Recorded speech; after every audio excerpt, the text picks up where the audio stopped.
Housingtv Africa, your first in housing development broadcasting.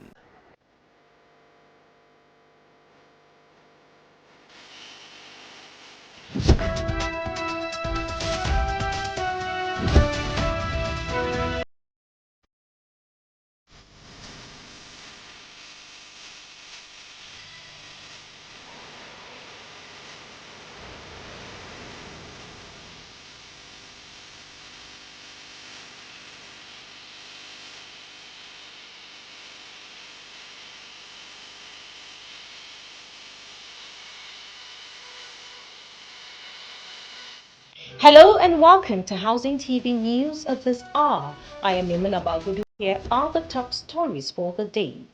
Tinubu departs for Equatorial Guinea. Senate slams NNPCL, FIRS, police, others over refusal to respond to queries. Project Managers Institute says Nigeria has a total figure of 17 trillion naira. FMBN to partner with Benue government on provision of housing. And on business, Dangote refinery denies 600 naira per litre. And on the foreign scene, California City breaks record in the housing market. Now the news in detail.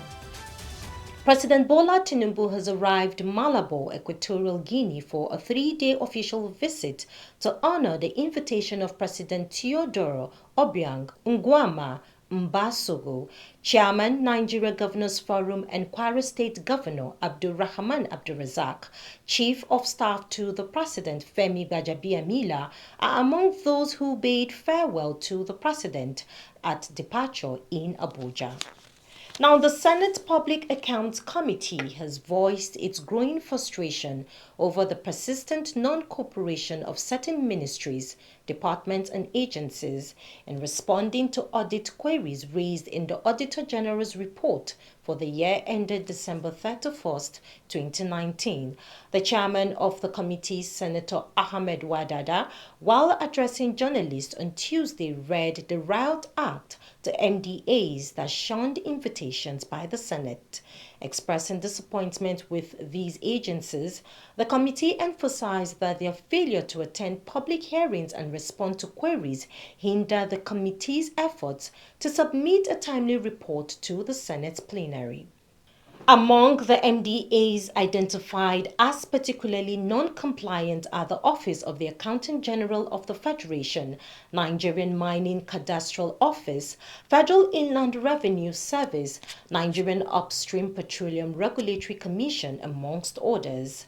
Senator Wadada warned that the Senate will leave no stone unturned, adding that there is no agency that is above the law. I have called you this afternoon as co-partners, not only in our committee's proceedings, but as constitutionally empowered workers/servants in the vineyard of constitutional democracy to express our concern and displeasure at the attitude of some MDS and their CEOs towards our invitations to defend the audit queries raised against them in the Auditor General's annual report for the year ended 31st December 2019.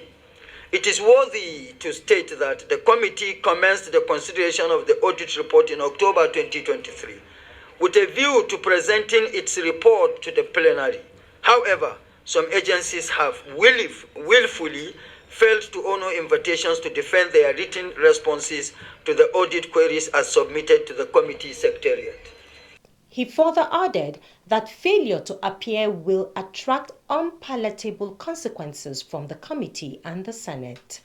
The committee reaffirmed its commitment to protecting the interests of the Nigerian people and ensuring that public funds are managed with the utmost integrity. Now, as part of efforts to bridge the increasing housing deficit in the country, especially in Benue State, Managing Director, Federal Mortgage Bank of Nigeria, Shehu Osidi, has stated that the bank is willing to provide adequate funding for any housing projects initiated by Benue State government. Osidi stated this during a technical visit by Tiza Isaac Imojimi, the Benue State Commissioner for Works, Housing and Urban Development, in his office at the FMBN corporate headquarters in Abuja recently. OCD, who informed the Honorable Commissioner of the bank's willingness to offer its existing housing stocks at discounted prices to the people of Benue State, in recognition of the governor's remarkable disposition towards housing development in the state. He noted that the mortgage had resolved to bridge the housing deficit through partnership with the state government and other critical stakeholders in the sector. Imo Jime, the Works Commissioner who had earlier briefed the Managing Director of the Federal Mortgage Bank of Nigeria on the phenomenal developments being recorded in Benue State. Imo Jime, while stressing the need of FMBN to consider significant number of Benue civil servants to benefiting from the bank's flagship home renovation fund, applauded the Federal Mortgage Bank of Nigeria for the efforts made so far in ensuring that Nigerians benefit from its housing program. Now, Chartered Institute of Project Managers of Nigeria has put the total figure of abandoned projects across the country at 17 trillion naira. Registrar of the institute, Harry Mbadiwe, who disclosed these recently in Abuja, blamed the development on a lack of articulated vision and objectives, lack of proper budgetary allocation for the projects, an inefficient legal system, corruption, compromises, and weak institutions. The registrar, however, warned that the days of unlicensed project managers overseeing projects in Nigeria are over, stressing that the body will no longer tolerate such infractions. Mbadiwe's warning hinged on the law establishing CIPMN, which stipulates that everyone within the public and private sectors who heads, leads, or teaches any aspect of project management in Nigeria must be licensed to practice the profession. Now, the House of Representatives Committee on Basic Examination Bodies on Tuesday questioned the head of National Office of the West African Examination Council, WAEC, Nigeria, Joshua Dangote, over a 6 billion naira deficit the agency incurred in 2023 at an investigative hearing. The examination body was also questioned for obtaining a loan of 5 billion naira for the purchase of customized calculators in 2022 for students writing the West Africa examination. Though representatives of the examination body provided the cash book to back its transactions, the committee declined it, insisting that it must submit its bank statements from 2018 till date within 1 week. The committee also demanded for the evidence of the contracts awarded and evidence of the submission of the account to the Auditor General's office. Okay, you recall that again on the 23rd July 2024, in view of what WAEC received in 2023, the revenue you generated 33.3 billion naira, right? And you spend 40 billion naira. And this committee, in the last meeting, the committee asked WAEC to provide the expenditure that have led to the 6 billion deficit and what evidence of approval is in place to service this deficit incurred in 2023. I think we actually ask you to provide that information which, to the best of my knowledge, we don't have those information. How do you got the 6 billion deficit? Response. I want to plead because, like has been stated, we actually need your assistance for us to be able to provide this. And the assistance is in just this one way, sir. If we will have a letter detailing specifics, because you see, like I told you, if we need a bank statement, let the request be in bank statement. And if it comes that way, like I informed you, I'm under authority, I will follow the protocol And I will plead that you give us 2 weeks so that we will get the necessary approvals and revert back with the request. A member of the committee, Awachi Nombek Abiante, in his comments described WAEC as an uncooperative body which must be held accountable. Come on, you say you have never appeared before the National Assembly for your budget to approve. So every expenses you have made, Mr. Chairman, sir, you should make this point, has to be refunded. Yes. Because you cannot spend what the National Assembly has not appropriated to you. But if you choose to mislead us, we always find a way to get back to the right path. I am sure that you are also aware that there is a Freedom of Information Act.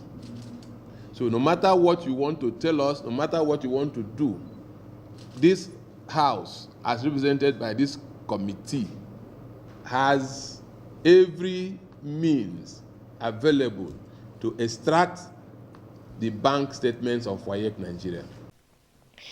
Now, the recent heavy rainfall which occurred in Gatsa town, Buji local government area of Jigawa state, has left many families homeless, causing significant property damage with over 100 houses destroyed.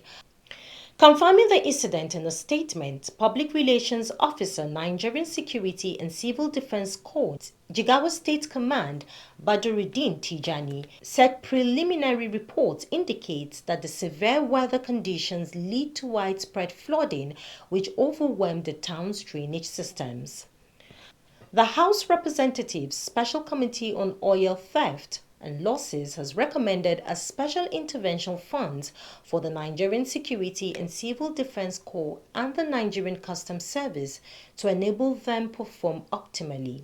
Chairman of the committee, Honorable Al-Hassan Ado Dogwa, said this on Tuesday during a special session hearing on the utilization of special intervention funds to combat crude oil theft across the country. Honorable Dogwa says the NSCDC has the crucial role of protecting the crucial assets and infrastructures across the country, as such needs enough funds to function effectively on the war against oil theft and losses in the country. The reason the NNPC will have cause to engage other security agencies like your own, then they have no excuse whatsoever not to engage the Nigeria Security and Civil Defense Corps. More especially when you go to the nitty-gritty of the legal framework that established the Nigeria Civil Defense. Major part of your duty and responsibility is protection of national asset and public property. Sir, let me even I hope you understand what I'm saying. Yes, so the case you are putting is just right, and you don't have to even speak further. That we are not part of this scheme. Yes, sir. We have not been invited. The NNPC does not require our services. Yes, sir. That's just all. In his response, the Commandant General, the Nigerian Security and Civil Defense Corps, NSCDC, who was represented by Deputy Commandant General Philip Ayuba, says the challenge of the NSCDC is that the Corps has not been able to assess the Special Intervention Fund agencies to fully carry out its mandates. He blamed the NNPCL, the Central Bank, and the Office of the Accountant General over refusal to incorporate the Corps from the Special Intervention Funds. Based on the memo received, we are given the privilege of maybe giving details on intervention so far collected. I want to assure this honorable committee that as far as this goal is concerned, since its inception, we have never been opportune to have that privilege. From any rather, I think we have been busy pursuing the, I think, appropriate, like NMPC and other, to be able to have that opportunity or chance of even having access to such who have not. So I'm saying here categorically. Sorry? Yes, we have never had the opportunity of assessing anything. Like any fund to that effect. Yes, sir. In similar vein, the Controller Nigerian Customs Service, who was represented at the event by Oloyede Adekunle, Assistant Controller. You're watching Housing TV News at the top of the hour. We'll bring you more stories after the break. Stay with us. Connecting. It's been awesome. It's a good receipt. Opportunity. Innovation. With many professional people in this event. The event was good. Great job and keep doing it. You people are superb.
Welcome back from that break. Now, moving on to business. Management of Dangote Refinery has denied fixing the petrol price at 600 naira per litre, as claimed by marketers on Tuesday, August 13, 2024. A statement signed by Group Chief Branding and Communications Officer of the company, Anthony Chijina, says that the Independent Petroleum Marketers Association of Nigeria, IPMAN, is not a business partner yet and can't speak for the company.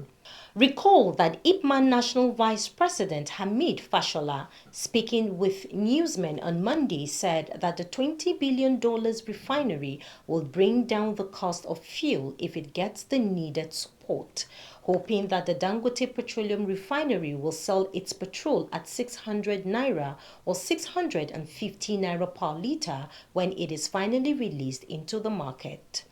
Dangote Refinery has, however, debunked the story and urged the public to desist from such speculative announcements. And now on the foreign scene, National Association of Realtors has revealed that home prices in San Jose, California have soared to record levels in the second quarter of 2024, making most metro areas of the U.S. record gains as a rise in mortgage rates have made home loans more expensive.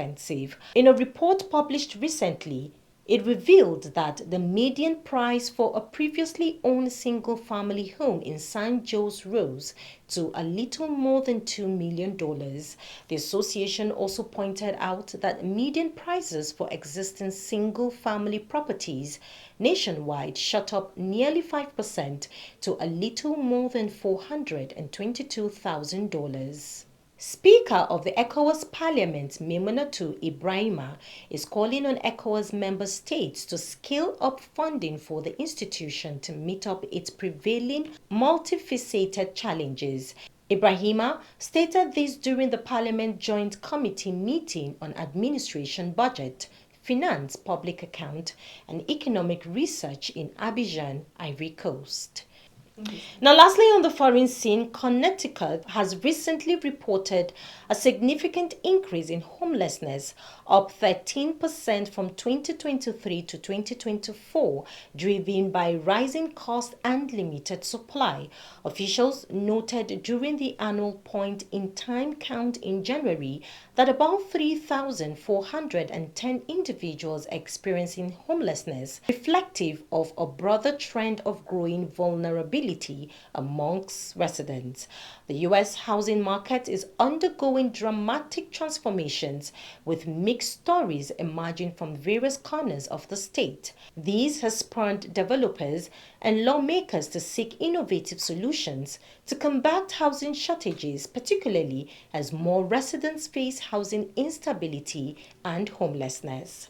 This is the much we can take on Housing TV News of this hour, but before we go, here is a recap of our top stories.